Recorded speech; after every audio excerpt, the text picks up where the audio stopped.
you doing, everybody? Welcome to my channel. This is You Too Can Be Great. Okay, so I'm back in my old location because I just couldn't use my new one right now, but I wanted to do the Real Housewives of Salt Lake City review, and I'm also going to do Growing Up Hip Hop Atlanta tonight. And it looks like the Real Housewives of Atlanta is going to be somewhat decent this Sunday, because I didn't do last week's because it was boring as hell and I was going to waste my time and waste y'all's precious time, me too. So I'm looking forward to that. Before I start, go ahead and go on Amazon. Check out my first nonfiction called Unleashed by Adiya Bat-Tziyon. I've heard great things about this book. I actually did really well as far as sales goes, because it seems like people were really interested in knowing the information in this book. It is for Black folks. The link is going to be below. Go and read the summary. In this case, you can't use the excuse that nobody ever gave you the clue. You can't walk around and have arguments with people saying, well, I didn't know this. I didn't know this. It's not like a slavery book or history. It's actual facts, and I have pictures to corroborate what I'm saying. So when you argue with people about your purpose in life and what your nation is and which nation you belong to and who you're supposed to be serving, for real, you have some facts and some pictures to prove what you're supposed to be doing. Now, this Real Housewives of Salt Lake City is the episode right before the finale. And it started off with them going, I guess Whitney had done this trip, because you know they go on a trip in every Real Housewives franchise. And she decided to have a trip where she created this whole rose dinner type setting. They go to a table, they gotta go eat. It's set up nicely. The food looked bomb. The drink made me want to hop through the screen and drink it myself because it looked good. I was just like, oh my God, they're in Vegas. I'm supposed to be going to Vegas soon enough, in about 5 months or so, with my friends to celebrate, have a little official bachelor party. I can't wait to get my hands on the drink like that. So Lisa and Meredith show up first, because you know they're joined at the hip. They're twins. They basically were born together. They sleep with the same man. Hell, I don't know. They kiss each other. They're scissoring. Who knows? But they came together, and they're waiting for Jen and Whitney and Heather to join them. Heather, however, and Whitney are in their hotel in the room, and Heather is basically recapping what happened with Jen when Jen took her clothes shopping. The way that I see it is Jen was kind of feeling like, well, if I set Heather up with a dude because she needs a man, you know that Heather likes Black men, right? Unlike the Mormon church.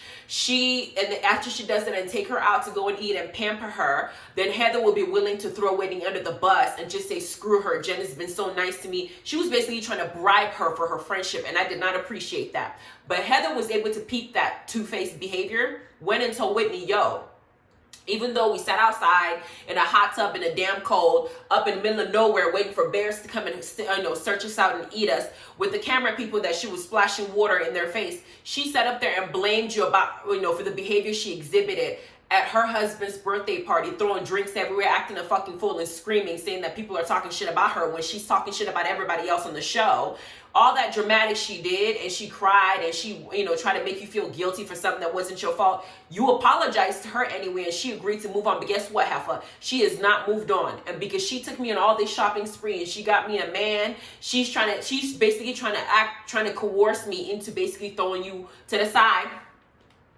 And, when she's about to go in front of these girls and basically make you look stupid.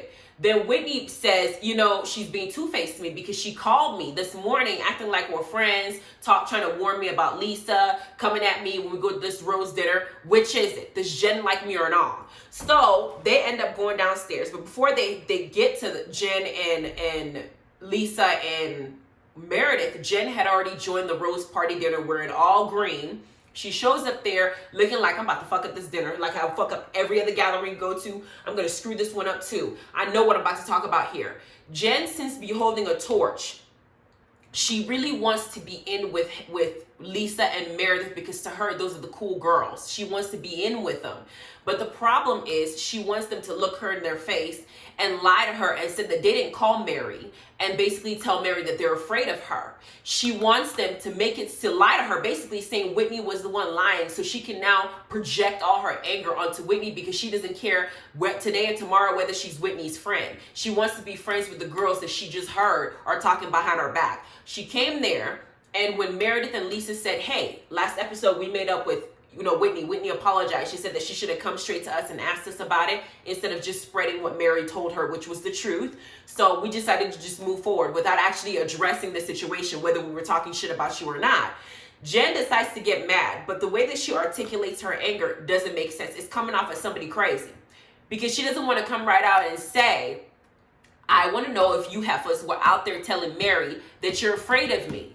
She doesn't want to say that like that because she puts him straight on the spot. Instead, she starts using trigger words like, Whitney's a liar. Is she lying? Is she lying? Tell me she's lying. And these girls are not going to fix their mouth and say Whitney's lying because they know they said it. So she's pushing, but she's pushing a different way. And when Meredith gets fed up and feels like Jen is about to yell in her ear, she does the same thing she does. I'm disengaging. And she gets up and leaves because that's what you would do to a child when a child is talking to you crazy. That's if you don't slap the hell out of them. And Jen is feeling like Meredith doing that to her makes her feel like Meredith is better than her. I had an argument with somebody. And when that argument was fruitless and wasn't doing me any justice, you were just wasting my time, I said, I'm done with this conversation. I don't care enough to even continue it. You can sit up here and complain and be in your little crazy. I'm going to go where I'm happy. And the person later on came back to me and said, you just think you're better than me, but I said, no, I just feel like I don't want to deal with you. You're full of shit. You're full of drama. Every time I'm around you, there's always a problem. Every time people is around you, there's always a problem. You're the common denominator in every single incident you're created, but you always act like you're the victim. I don't have the patience to deal with you. And the funny thing is, she was older than me. And people say with age comes wisdom, but in her case, the wisdom passed her generation and went straight to somebody else. It just flew right over her head to the next party. It didn't even sink in at all because I didn't want to hear it. So Meredith seems to be behaving the same way with Jen. She don't want to deal with Jen. Jen is, she's a dramatic ass bitch. So Jen gets mad, and Lisa actually gets up and tries to chase Jen down to make her feel better.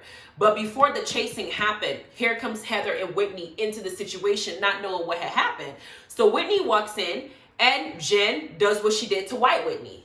Shut the fuck up, Whitney. And I'm like, Jen, if you had talked to Black Whitney would have whooped your ass. I feel like she's bullying Whitney because Whitney is the youngest, and she feels like Whitney is the weakest. So she can behave that way towards Whitney because Mary wouldn't tolerate that shit. Meredith would get up and walk away. Lisa ain't gonna put up with it. Heather's the only one tolerating it because Heather is trying to retain her friendship with Jen because she values it.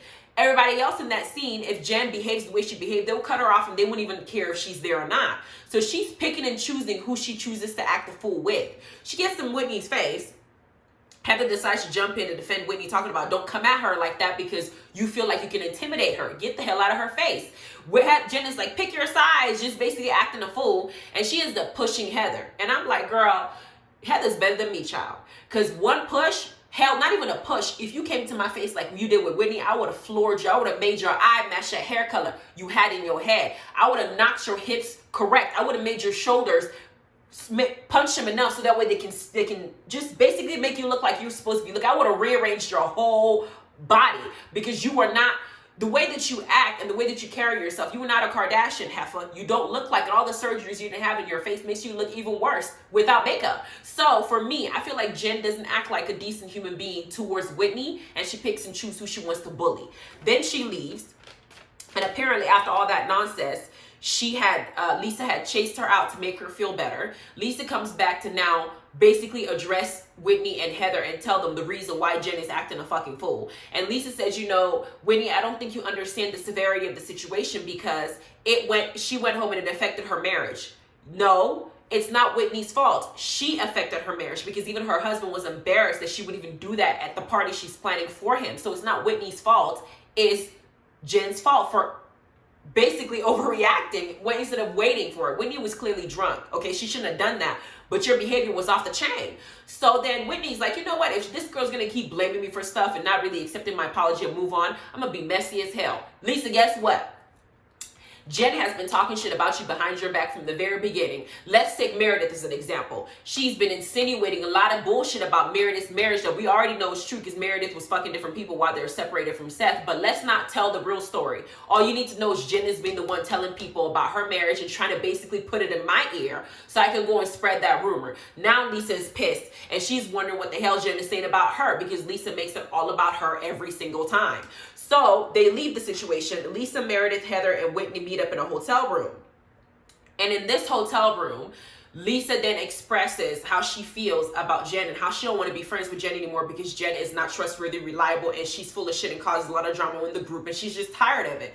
In the middle of that, Meredith decides to address everybody and say, has Jen been talking about my marriage the whole time? Whitney says, yeah. Heather agrees. And then Meredith now tells us what we already know.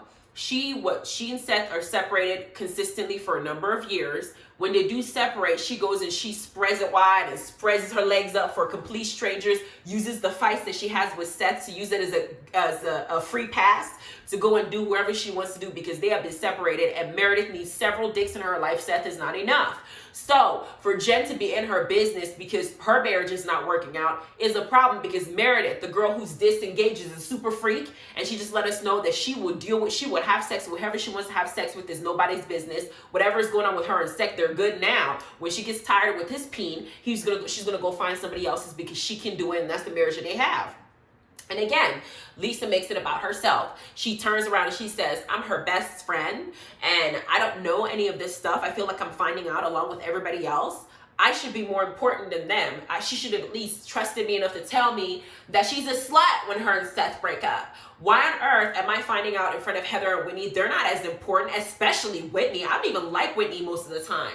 Why is she finding out this hot tea the same time I'm finding out? Again, then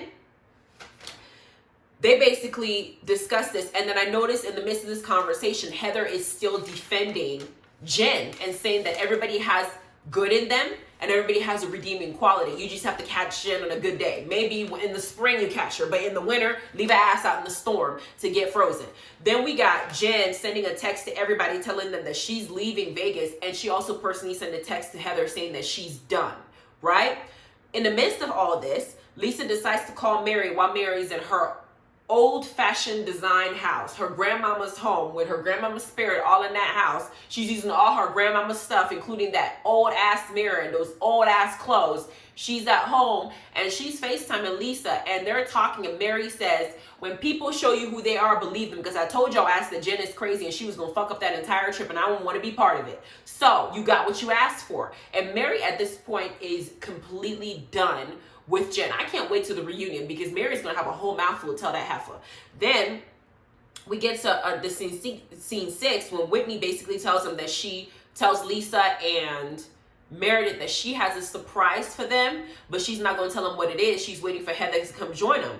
She calls Heather, but Heather says that they should go along. She'll meet them later. Heather did not tell them that she was going to go and see what Jen is still doing, because Jen was supposed to move out. She didn't move out. She was crying the night before. She was supposed to go back home. She didn't go home. Heather goes into her room and sees her paid friends surrounding her, doing her makeup, and she has a whole other attitude, a whole other personality. She needs to get back on her damn meds, because I don't know this Jen I'm looking at. I don't know which one I'm going to get. But while Jen is with her assistants, who basically tell her what she wants to hear because they're being paid to basically give her whatever she wants to hear. And so far as you pay me good enough, Jen, I will tell you you are beautiful. I will tell you is smart, you is kind, you is important, child. Give me enough money and I'll tell you all you want to know. But Heather's talking to Jen, and Jen basically tries to explain to Heather that she's feeling some type of way, because according to what she understands with her besties that she wants to be a part of so bad, Meredith and Lisa told her that Whitney was lying when Whitney said that they told Mary that they were afraid of her, that she was lying. Basically, she made that up. Now that Meredith and Lisa are forgiving Whitney, she's looking at them like, your ass basically did talk shit about me to Mary, but none of you want to actually admit what you did. Instead, you're basically making me look like I'm crazy. The problem is, the way that Jen reacts makes it difficult for you to hear her side of the story and makes her the bad guy.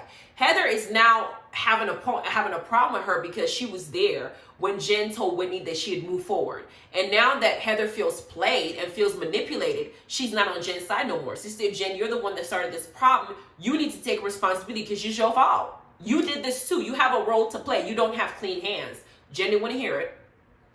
Then they get to the round table with a lady named Kimberly that has her crystal hypnosis sauce that she's going to use to try and get these ladies to tell the truth and to really be honest with each other, because Whitney wants them to have a let's come to Jesus moment.